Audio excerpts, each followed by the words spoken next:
So guys, yan. Lalagay tayo.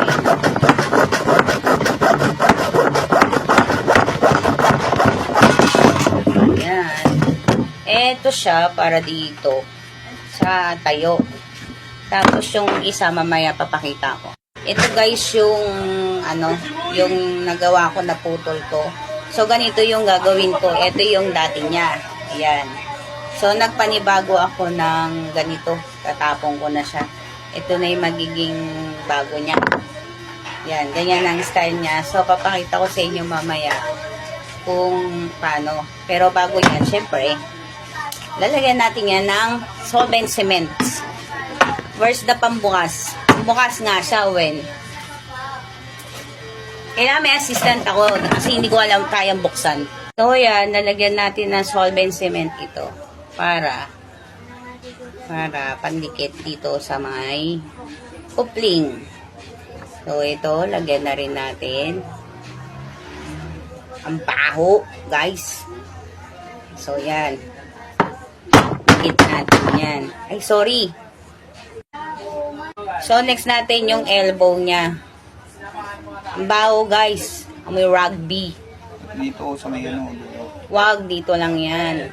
Dahil ito ang lalagyan natin. Hindi yun kasi maglalasang. Yung isa, didikitan naman natin. Yung para sa gripo. Yung sa gripo naman, pataas. Ito. Ayan, guys. So, lagyan natin yan. Ito. So, ito yung ang taas. Yan.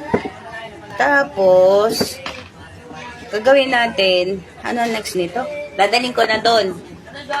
Tapos, ito naman yung gripo doon sa, yung sa pinaka-gripo na talaga.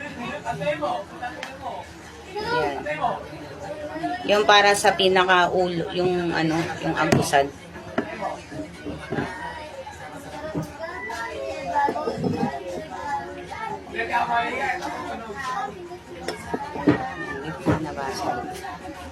So, yan, nakabuo na ako ng pang-coconnect ko doon sa may gagawin kong gripo. Wait lang Hindi siguro. Hindi na yan. So, next nito, pupunta ako doon. Wait. Ito naman, pipindutin. Ilalagay naman natin dito. Ito yung kukunik ko na. So, yan. Ayan, guys. So, ganito siya. Ito yung pinutol ko kanina. So, mamaya, lalagyan na lang natin to ng yung magiging yan. So, hindi ko pa na siya napipinish yung pag-ikot. Siya, guys. Ayan na yung gawa ko. So,